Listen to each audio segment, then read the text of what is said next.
Hi అండి, అందరూ ఎలా ఉన్నారు? ఇప్పుడు అబ్బాయిల పేరెంట్స్ అమ్మాయిలని మ్యాచ్ ఫిక్సింగ్ అప్పుడు పెళ్లి చూపులప్పుడు ఎలా క్వశ్చన్ చేస్తున్నారు తెలుసా అండి? ఈ మధ్య రీసెంట్గా నాకు మా ఫ్రెండ్ చెప్పిందండి, అబ్బాయి పేరెంట్స్ అమ్మాయిని ఎలాగా క్వశ్చన్ చేస్తున్నారంటే వాళ్ళ అబ్బాయి హ్యాబిట్స్ అన్నీ ముందు చెప్తున్నారంట. వాళ్ళ అబ్బాయి అంటండి మార్నింగ్ 4కి లేస్తారంట, జిమ్ చేస్తారంట, దాని తర్వాత మిల్క్ తాగుతారంట, డ్రై ఫ్రూట్స్ తింటారంట, దాని తర్వాత 7 o'clockకి బ్రేక్ఫాస్ట్ కావాలంట. ఈ అమ్మాయి జాబ్ హోల్డర్ అండి, H1B వీసా హోల్డరు. ఈ అమ్మాయి ఫుడ్ అంతా ప్రిపేర్ చేసి అబ్బాయికి బాక్స్ కట్టి ఈ అమ్మాయి బాక్స్ కట్టుకొని అన్నీ చేసి వాళ్ళ పేరెంట్స్ ఇండియా నుంచి వచ్చేసి వాళ్ళు సిటిజన్స్ అంట, యుఎస్ సిటిజన్స్ అంట. వాళ్ళు కూడా వచ్చేసి వీళ్ళ దగ్గర ఉంటారంటండి. కాలిఫోర్నియా దగ్గర ఏదో ప్లేస్ చెప్పారు.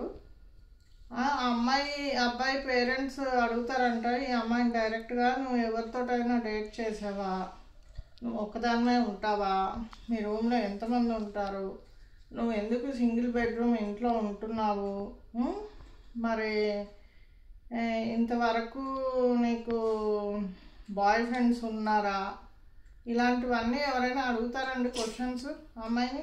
మీకు మ్యాచ్ ఫిక్స్ అవ్వకముందే ఇలాంటి క్వశ్చన్స్ అడుగుతారండి. మరి ఈ అమ్మాయి కూడా అడగాల్సింది కదా, మరి మీ అబ్బాయి అన్నీ చేస్తారు కానీ వాష్రూమ్ టైమింగ్ చెప్పలేదని అడగాల్సింది కదా ఈ అమ్మాయి కూడా. మరి అడిగితే బాగుండదు కదా.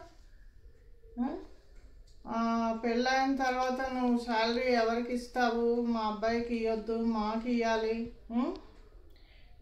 మా అబ్బాయి మాత్రం పెళ్ళైన తర్వాత ఒక 2-3 ఇయర్స్కి జాబ్ మానేస్తాడు, ఇంట్లోనే ఉంటాడు, మాతో ఎంజాయ్ చేస్తాడు, నువ్వే జాబ్ చేయాలి, నువ్వే చూడాలి, మమ్మల్ని నువ్వే చూడాలి.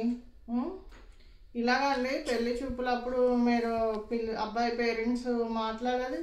ఇలా మీరు మాట్లాడితే ఏ అమ్మాయి అయినా మిమ్మల్ని ఓకే చేస్తుందా?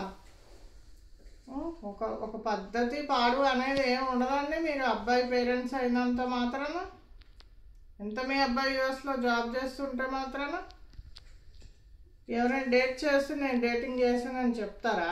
తప్పు చేశానని చెప్తారా? మీ అబ్బాయి ఎంతమందితో డేట్ చేశాడో మాకు తెలుసా?